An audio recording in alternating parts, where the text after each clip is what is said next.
Kevin, you will be out of the first half of Charlotte. What are you telling your other safeties who have to fill in their spot? I mean, we have a lot of guys who's had a lot of playing time this year and years past. You know, Xavier, he's a guy who's played 2 years straight, his third year starting. So, I mean, I'm just pretty much going to be there throughout the game, throughout the first half, and just making sure they're communicating and making sure their head's straight and things like that. So I'm going to be their biggest fans, no matter if it's going to be Quay Watt who's starting on the other side or Alex Dale. I'm just going to be their biggest supporters. Talk about where you guys are right now. I mean, it's been kind of a little bit of a flip side the first two games, but I guess as Coach said, you always talk about how you guys play. Do you feel like that while scores have been different, that the consistency of play has continued to be there?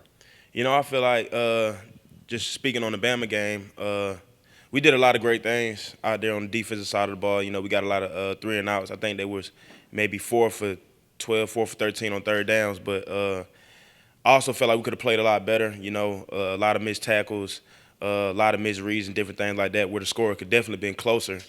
So, but at the same time, I'm definitely proud of our defense, and I feel like the best feeling is that we know we can get better. We still have a lot of room to improve, so that's always a good thing. So we're just going to keep striving to get better and better.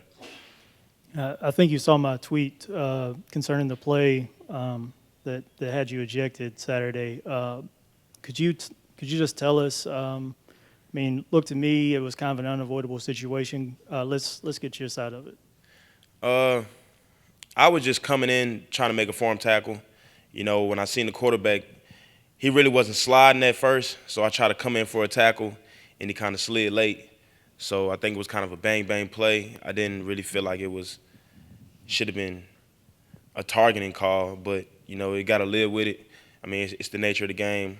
I feel like the referees do a good job of trying to protect the offensive players, mainly the quarterback. So, I mean, I feel like that's kind of where it went. So, I mean, I'm just going to live with it and just get past it, really. What's been your impression of Xavier Walker back there with you? I know you guys had a big impact during the Alabama game. He was right there with you stride for stride. What's been your impact playing on the backside with him this year? I mean, Xavier, he's a great guy, you know. Me and him, we've done a real good job, and we've building a good relationship back there, communicating and different things like that. But Xavier also know I can also get better back there, especially communicating with the young guys like Jeremy, who still got a lot of things to learn and different things like that. And we're just gonna strive to keep getting better as a duo. You know, Xavier, just like I said, he's a seasoned vet. He's had a lot of experience, so I mean, it's just a pleasure playing with another guy who has NFL potential. You got your first interception of the season against Alabama. That makes you put you in the lead for active players, puts you two behind the MTSU record. How's that feel? I mean, it's a great feeling, you know. I mean, going into the season, my goal was to outbeat my interceptions that I had last year. So, I mean, it's just a start, you know. I mean, I feel like if I wasn't there, Xavier would have caught the interception, and I'd have been just as happy. So, I mean, it's a good feeling, just like you said. I mean, I want to break the record and all those things like that, but, I mean, it's all about the defense. It's all about getting better every day, just trying to shut people out and, you know, being better against the pass, being better against the run, and that's something that we strive for every day in practice. So I feel like it's just hard work paying off. It's a little bittersweet coming in that loss. Yeah, I mean, it's definitely bittersweet. I feel like it was more bittersweet, the fact that I had to leave the game, leave the field, and it's even worse feeling to know I had to sit out the first half of the next game. So, I mean, I'm just going to try to be there for my defense. I'm going to try to handle it as professionally as I can, being on the sideline, being in tune with the game while I'm not in there.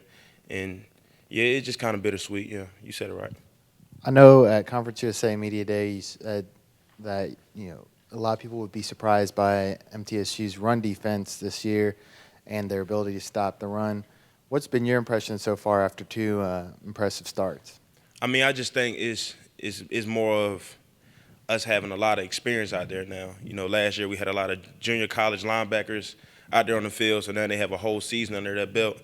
Guys like Cavellis Luckett, Trey Wofford, those guys. So I mean, it really helps us a lot, you know. And then on the back end, a lot of the secondary were really filling our run gaps, the things that we have to do as well. And we have a lot of experience on the D line. You know, those guys really beefed up during the summertime. Most of them is over 300 pounds. Guys like Stephen Rose getting a lot of experience. He's getting real better. Chris Hale, those guys. So, I mean, I wouldn't say a surprise because I seen it coming during camp, summer camp. But I mean, we're just gonna keep getting better. I mean, we're not there yet, at no means, but we're just gonna keep getting better. Do you anticipate having to rein in the emotions once you do get in the second half Saturday? I wouldn't really say that. You know, I always have a lot of emotions going into every game that I play in. So it's gonna be a great feeling to be back out there with my guys in the defense. You know, and really just no matter what the situation is going into the game, I'm just gonna go out there and play my hardest like I always do. And just making sure everybody still has their head right and things like that. I mean, it's always an emotional time when I'm on the field. It's the game that I love. I don't want to miss any playing time. You know, I've played in every game I ever. Well, I started in every game I ever played, and I haven't really missed no play time. So I mean, it's gonna be a little bit hurtful not to be out there, but at the same time, the next guys got to step up, and I have my full trust in those guys to be able to make those plays.